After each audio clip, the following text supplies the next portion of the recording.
नमस्कार, मैं राकेश मोहन सिंह और आप देख रहे हैं नेक्स्ट 9 न्यूज़ पॉलिटिकल बाइट।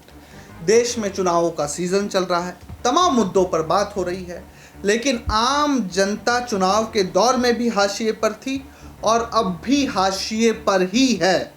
जनता लाचार और बेबस है और सत्ताधीश अपने चांदनी महल में आराम फरमा रहे हैं। देश में चुनाव खत्म होते ही नेता अपने वादे ऐसे भूल जाते हैं जैसे कि गधे के सर से सींग। मोदी सरकार ने भी जनता से खूब लंबे चौड़े वादे किए। जनता से कहा सरकार ने कि हम आपकी लाइफ को आसान बना देंगे। हमारे राज्य में चप्पल में चलने वाला आदमी भी हवाई जहाज से चलेगा। लेकिन सरकार ने ऐसा गुर्बत का गहना पहना कि जनता के पास जो पहले से था वो भी छीन लिया। सरकार जिस तरह से वादे करती है उस पर एक कविता याद आ जाती है जो मोदी सरकार पर एकदम सटीक बैठती है। सरकार जी सरकार, क्या हुआ आपको? सत्ता की मस्ती में भूल गए अपने वादों को।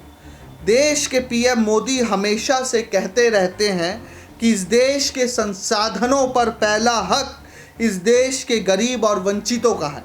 लेकिन सच ये है कि देश का गरीब आज कुपोषण, भुखमरी और बेरोजगारी से त्रस्त है, लेकिन सरकार है कि गाल बजाने से बाज नहीं आ रही है।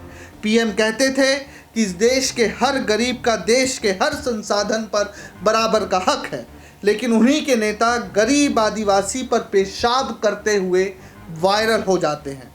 समय के साथ और सत्ता विस्तार की हनक में ही सही, लेकिन सरकार ने जो वादे किए थे वह समय के साथ और सत्ता विस्तार के कारण धीरे धीरे धुंधले पड़ते जा रहे हैं। आज देश का सच ये है कि गरीब हर समस्या में पिस रहा है और अमीर लोग सरकार की शह में मौज काट रहे हैं।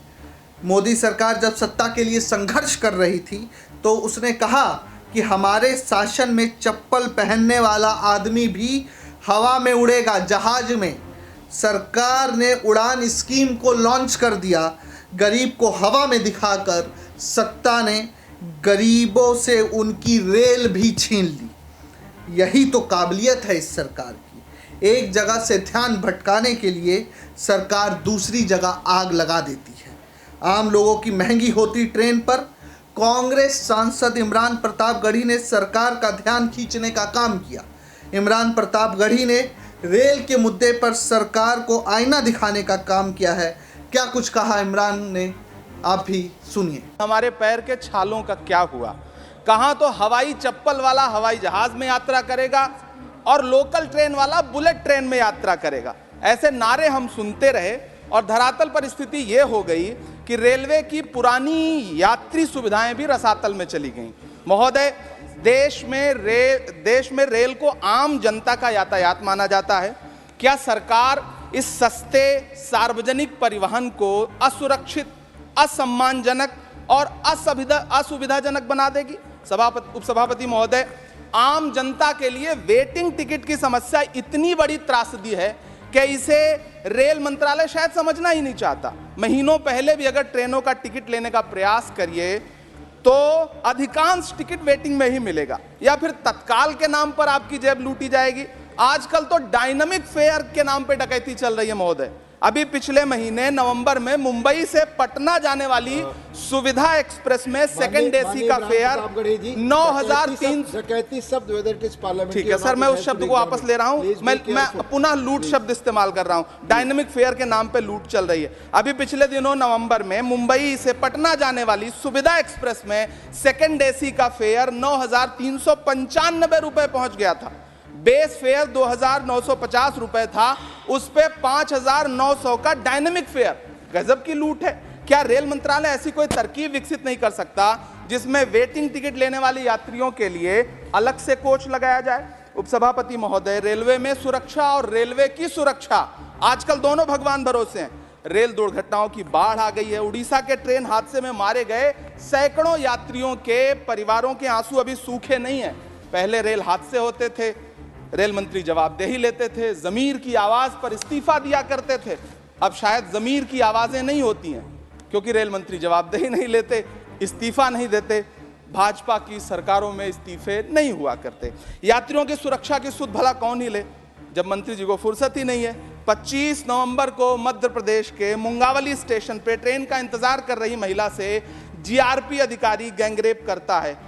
रेल मंत्री जी वंदे भारत के वीडियो ट्वीट करके अपडेट करते हैं। मैं उनसे कहूंगा कि कभी पटना, लखनऊ, इलाहाबाद से दिल्ली और मुंबई जाने वाली ट्रेनों के डिब्बों का वीडियो शूट करा करके आप ट्विटर पे डालिए, तब समझ में आए कि असलियत कहां पर है और सच्चाई कहां पर है। बुलेट ट्रेन की बाट जो रहे इस देश के पास, लोकल ट्रेनों की सुविधाएं लगभग समाप्त हैं। आरपीएफ का जवान चेतन सिंह ट्रेनों में पूछ पूछ करके लोगों को गोली मारता है, लेकिन सरकार एक ट्वीट तक करना गवारा नहीं समझती। मंत्री जी एक शब्द बोलना नहीं चाहते। इन सुविधाओं को सुधारा जाए, मेरा यह अनुरोध है। धन्यवाद। सुना आप लोगों ने, कांग्रेस सांसद ने भगवा दल को नींद से जगाते हुए कहा कि जो आम लोगों का परिवहन सहारा थी ट्रेन, उसके टिकट को ही आपने इतना महंगा कर दिया कि वह जनता की पहुंच से दूर हो गई है। ट्रेन एक ऐसा सार्वजनिक परिवहन जो जनता के लिए हमेशा से मुफीद रहा है। भाड़ा इतना महंगा हो चुका है कि गरीब आदमी सफ़र के बारे में सोच ही नहीं पाता। जिस ट्रेन को सम्मानजनक और सुरक्षित परिवहन के रूप में देखा जाता था, वह सरकार के समय में असुरक्षित परिवहन का साधन बन गया है। इमरान ने बताया कि रेल मंत्रालय ने डायनामिक फेयर के नाम पर भी लूट मचा रखी है। दर्शकों, इस बात पर कोई दोहराए नहीं है कि जिस तरह से मोदी सरकार में रेल भीतर और बाहर से असुरक्षित हुई है, ऐसा रेल के इतिहास में कभी नहीं हुआ। उड़ीसा का ट्रेन हादसा कोई नहीं भूला था। वहाँ की एक तस्वीर भी खूब वायरल हुई। पीएम मोदी टेंट का सहारा लेकर फोन पर कथित रूप से किसी से बात कर रहे थे। पता नहीं किसको रिपोर्ट दे रहे थे, और रिपोर्ट लेने का तो कोई मतलब ही नहीं था, क्योंकि पूरा अमला तो वही था। रेल मंत्रालय के मंत्री से लेकर बड़े बड़े अधिकारी सब वहीं मौजूद थे। तो किसको रिपोर्ट ले रहे थे, दे रहे थे, या क्या था? हर बात में इवेंट कर देना भाजपा से सीखे।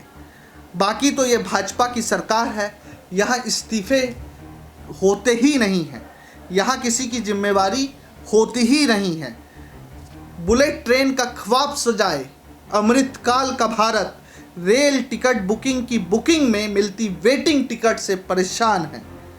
अभी हाल ही में हमने देखा कि छठ पर घर पहुंचने के लिए किस तरह पूर्वांचल के हमारे भाइयों ने परेशानी का सामना करना पड़ा, लेकिन बिलखते लोगों की आवाज़ सरकार के कान तक नहीं पहुंची थी, या यूं कह लीजिए कि सरकार उन आवाज़ों को सुनना ही नहीं चाहती थी। सरकार के रेल मंत्री से लेकर पीएम मोदी तक सभी वंदे भारत की ट्रेन का वीडियो ट्वीट करते रहते हैं और नई ट्रेनों को हरी झंडी दिखाते रहते हैं, लेकिन पहले से मौजूद जो ट्रेन है, समझिएगा, उनकी हालत लगातार खस्ता होती जा रही है। उस पर कोई नेता बात नहीं कर रहा। एक आंकड़ा आपको बताता चलता हूँ, उसके साथ आपकी विवेचना पर छोड़ता हूँ कि रेल इस देश की कितनी सुरक्षित है और रेलों को गरीबों से दूर किया जा रहा है, तो क्या ये सही है? पिछले 9 साल में लगभग 636 ट्रेन हादसे हुए हैं। ये वो ट्रेन है जिस पर पूरा भारत निर्भर करता है। सुरक्षित सार्वजनिक परिवहन का रास्ता होता था ट्रेन। आज उसी ट्रेन में 9 साल में 636 हादसे हुए हैं, जिसमें कुल 176 लोग मारे गए हैं। 176 जाने सरकार की लापरवाही, प्रशासन की अव्यवस्था के कारण इस देश में अपनी मंजिल तक पहुंचते हुए लोगों ने गंवाई है। ये भी सोचने वाली बात है। अब आप दर्शकों की विवेचना पर मैं छोड़ता हूं कि ट्रेन जैसे सार्वजनिक परिवहन को आम जनता से दूर कर देना, क्या सरकार की सोच सही है? क्या ट्रेनों को सस्ता नहीं होना चाहिए? क्या ट्रेनों को सुरक्षित नहीं होना चाहिए? ट्रेनों तक पूरे भारत की पहुंच नहीं होनी चाहिए? इस पर आपकी क्या राय है? हमें ज़रूर लिख भेजें। देश और दुनिया की तमाम खबरों के लिए देखते रहिए next time news political byte. धन्यवाद।